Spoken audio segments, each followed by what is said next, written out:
because everybody comes at the beginning of a workshop, everybody comes saying, thinking that these angels are people and that they float around and you can talk to them and all the rest of it. Everybody comes thinking that because this message has been so successfully put out there, and it's not true. So what I do when I'm teaching about angels is I will say that this is a picture that represents I'm eating a hair. There it is. Okay.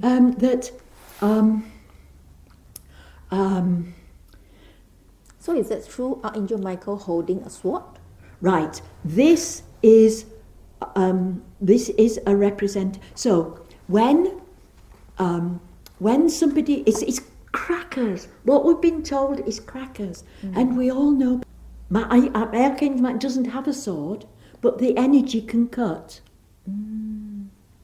Okay? And then when that energy is cut, it has the cup of love. It can then heal that cut with love. So it cuts away what we don't want and then brings unconditional love to heal and for us to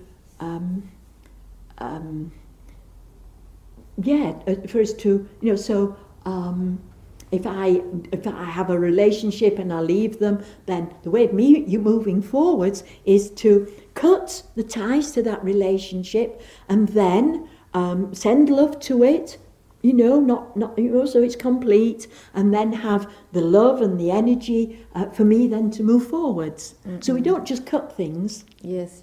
We need them. So that is the principle. So when I wash up, when I clean this room or whatever, when I wash a dish, so the Archangel Michael is not a thing, it's a principle, it's a way of being. So when I wash dishes, I am Michaeling because I get rid of the old, the dirty plate, right? I get rid of the old and then I get a cloth and polish that plate so it is prepared for the next meal. It's clean and ready for the next meal. So that process is Michaeling. Okay. All right. Now, when somebody says they see an angel, Yes. what is happening is that, and this is where Shambhala gives you models for this. All right. So that's 5 days. So I can only say it quickly. The sixth dimension are the archetypes, the primary patterns. The fifth dimension is the knowing of those patterns. The fourth dimension is the astral plane, which is where people go when they die. It's that level. It's emotional body, it's desire, right? So if a person desires to see an angel, okay, then that is the emotional desire body of the first dimension. And there is an attunement, so there is angelic energy manifesting in that space. So it's bringing the sixth dimension in there, the archetypes, the patterning, which is Metatron. Okay. Metatron is the pattern of all angels put together, right? So there's this electromagnetic consciousness that comes in that room. The person feels it, their higher self becomes aware of it, and then, so that awareness is fifth dimensional mind. So they go, oh, I want an angel. Oh, I can feel angel. that's, being aware of it in the mind. The mind then goes, oh, this is angel energy. I don't know what that is. Yes, I do know what that is. I've been shown. I've had the Doreen Virtue cards. I've had Doreen Virtue books. I know what an angel looks like. That thought, that picture they have in their head, influences the fourth dimension. The fourth dimension, whatever is manifest in the fourth dimension is astral, is the astral plane. So it's made of astral substance. Okay. This is made of something different. Yes. It's a denser vibration. So in the fourth dimension of astral substance, that substance forms round a thought form. So that person has a picture from what they've seen in church, in books, in all the rest of it. They have a thought of what an angel looks like. They feel the angelic energy come in. They go, that's an angel in their mind. Their mind pictures an angel. The astral substance builds a form around that thought. And then they go, I can see an angel. But it's not angel. You can't. What they're seeing is in the astral plane, astral substance building a picture around their thought, which has been educated by... but so when people see an angel, they are seeing an astral substance forming around their thought form. Okay. So it will be perfectly what they think an angel is. Okay? All right. But it's just just substance forming around their picture, their thought. And their thought came from real angelic energy touching their consciousness and them feeling tingling or warm or cool or whatever. And then their thought goes, that's an angel. I know what an angel looks like. And ping, they can see one. Okay. All right? Yes. But they're seeing their own thought. Seeing the wrong. But what about the message received from the angels? Right. Most messages received from angels are actually messages from our astral friends. So when people die, they go into the astral plane. So the astral plane is full of people, just like us people. Yes. And there's perhaps a grandma that you really loved and you really got on with, and she's died and she's in the astral plane. So she knows what you're doing, so she'll send you messages and she'll keep you safe and she'll hold you and look after you. But it's not an angel, it's your grandma. Provided they are from the love base. And if they know your intention, if they want to manipulate you. Oh, no, nobody's going to... No, your grandma, your favourite grandma's not going to manipulate you. Yes. But there is possibility that there are some other things. Absolutely. So mostly, depends on the message. It can work two ways. If there is angelic consciousness around me, and that awakens an understanding in me, then that's an angelic message. But it won't. It is an awakening of my higher wisdom. It's not somebody telling me what to do. An angel can't do that. Because it hasn't got an agenda. It hasn't got it doesn't have an idea of what we should be doing. That's our grandma and our dead grandma and other ancestors. So all messages, so people say, my angel told me I needed to come on this workshop. Grandma told them.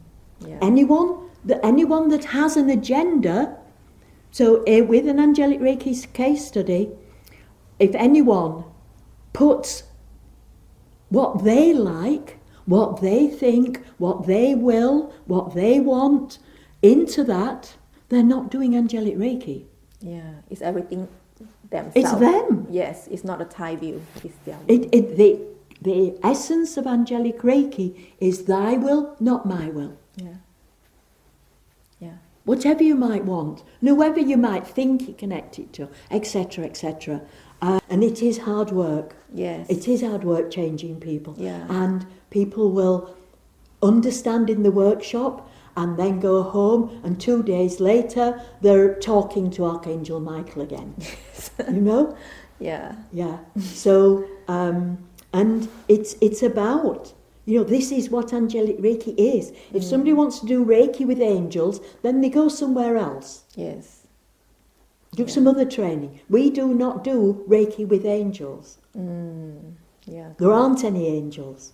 Yeah. We hold a space where the divine can message that the recipient is also divine. Because the matrix of energy is the expression of the divine, Okay. of divine truth. Angelic Reiki is an invitation to step beyond anthropomorphism into trusting not knowing. Trusting not knowing. Because we can't know. Yeah. When you think of all the colours that are in this room that the dog can see and we can't. The patterns the birds can see and we can't. The sounds dogs can hear and we can't. We think we know what's here. We can only see that much.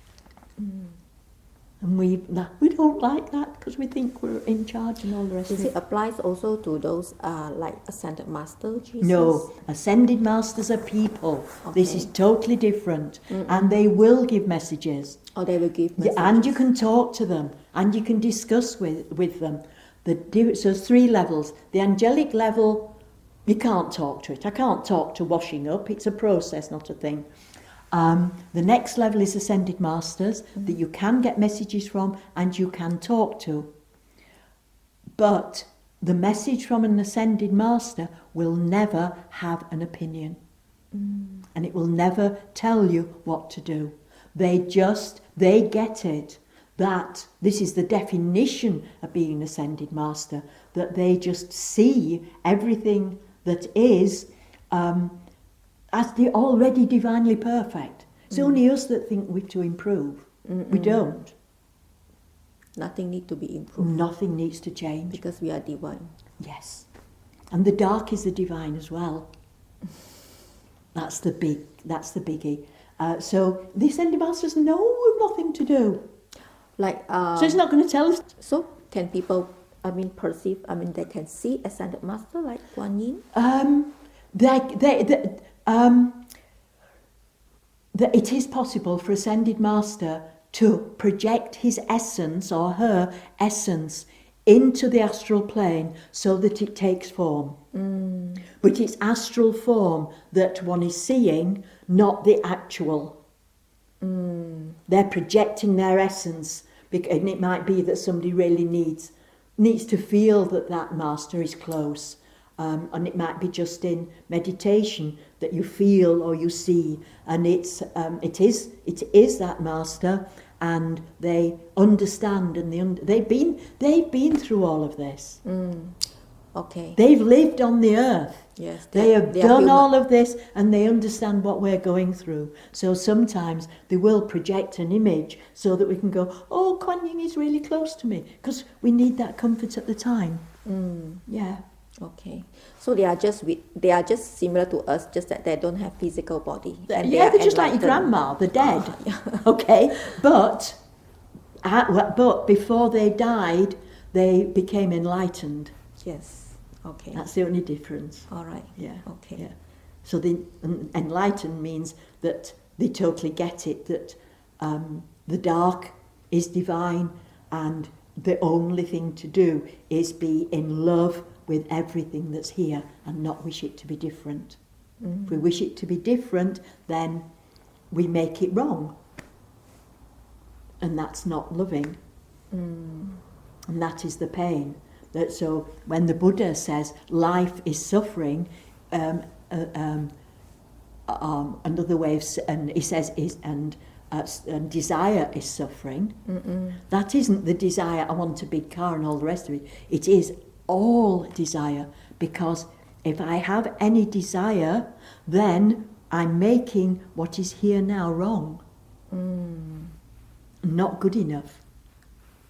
So you've got to bring it back and back and back. What the Buddha said is absolutely true. This life is suffering, this life is desire. And the minute we stop that desire and we accept what's here without wanting anything different, then we're still, we're in unconditional love, we're in the moment and we're present, and there is nothing but the divine.